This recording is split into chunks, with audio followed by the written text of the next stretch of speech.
have to do to survive in Bake Off is not be the worst. Right. You can be the next worst. It's wonderful to be talking to you today, Prue, all about the Great American Baking Show. Just to start, what were some of your favorite moments from this season? I haven't a clue. Too many to count? Your very first question, and I'm stumped. No, the problem is that we recorded the show a few months ago, and I've been doing the Great British Baking Show since then, and so now I can't. Oh, they're blending. So I don't think I can answer that question. That's totally fine. Totally fine. Because I actually have a lot of questions for the amateur bakers like myself and others who are interested and love watching the show. What do you think it takes to be a baker that would be good enough to get on the show? Well, I think experience is what does it. I think you cannot be a baker by just summing up, by reading a lot. You have to bake a lot. And I think that the ones that get onto the show are really knowledgeable, because if you think of the technical, we often don't even give you the recipe. We just give you the ingredients, maybe not even the quantities. Usually we give you the quantities, but occasionally we don't. I mean, if we're expecting you to make a frosting or a buttercream or a sponge cake or a sponge, we might not give you the ingredients because we expect bakers at this level to be able to make those things with their eyes shut. So you have to have had a lot of experience. The other thing is to be organized. In cooking, it doesn't really matter if you're improvising a bit. You can adjust as you go along. You can taste something and think that needs a bit of zhuzh, I'll put some lemon juice in it. Or you can think, oh, well, I think mushrooms would be good with this. I can chuck some mushrooms into the stew. With baking, that's much more dangerous, because if you chuck some wet ingredients, say, into a cake mixture because you think the flavor would be good, you might well spoil the texture. It's a very scientific thing, baking. You need the quantities have to be right. The timing has to be right. The type of ingredient has to be right. You can't if you put any old flour, you might have the wrong flour. You might have, bread has to have strong flour with a lot of gluten in it. Cakes have to have weak flour and so on. So you do have to be very obedient, follow the recipe, and be very organized. A little less improvisation and winging it. Winging it is a bad idea in baking. That explains why I'm so bad at baking. I'm a great cook. It's just, that definitely doesn't translate. So that's very helpful. I think you're describing the difference between me and Paul. I'm a good cook, and my career was in cooking, not baking. He's a professional baker. I mean, he grew up in a baking family. His father was a baker. His first job was as a baker's boy, and he's been baking ever since. And in fact, to watch Paul kneading bread is like watching Nureyev dance. It's just magic, wonderful to see. Whereas watching me kneading, Paul says it's positively embarrassing. I say, look, it works. It works. What you have to do with kneading, by the way, is put some welly into it. Some what again? What did you say? Put some welly into it. Some welly.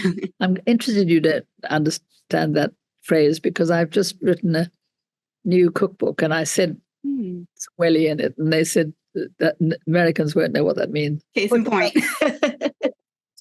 Put some strength and energy into it. Don't just play with it.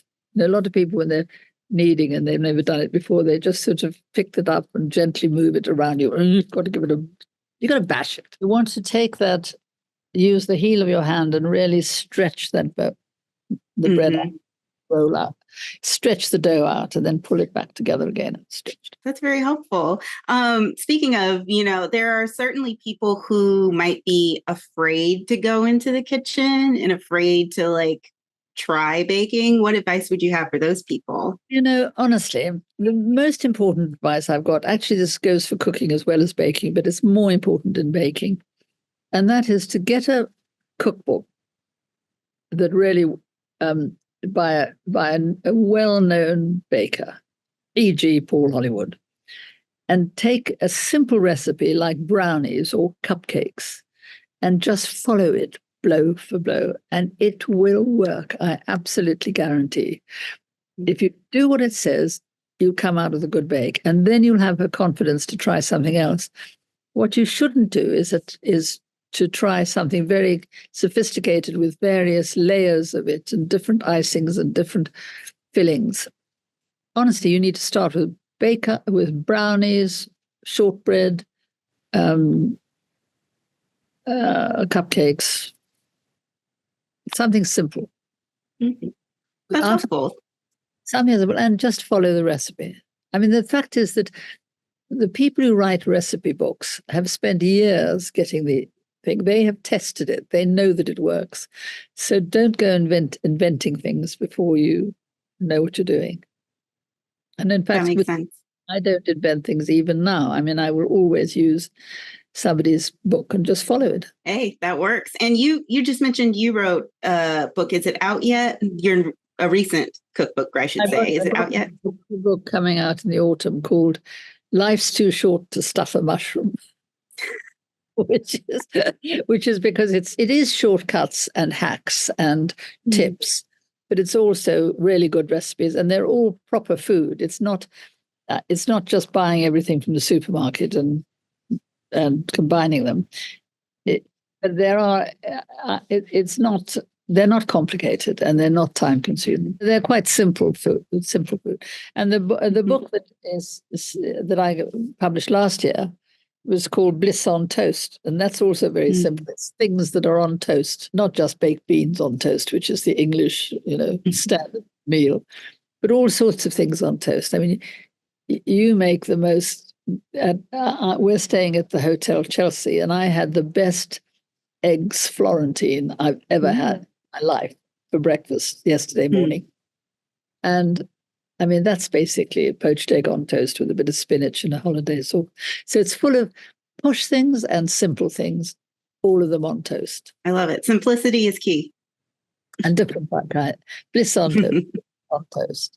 And it's, I've stretched the word toast. I mean, sometimes it's on a muffin, sometimes it's on a panettone, sometimes it's on a day-old croissant. Well, thank you, Prue. I really, really appreciate your time today.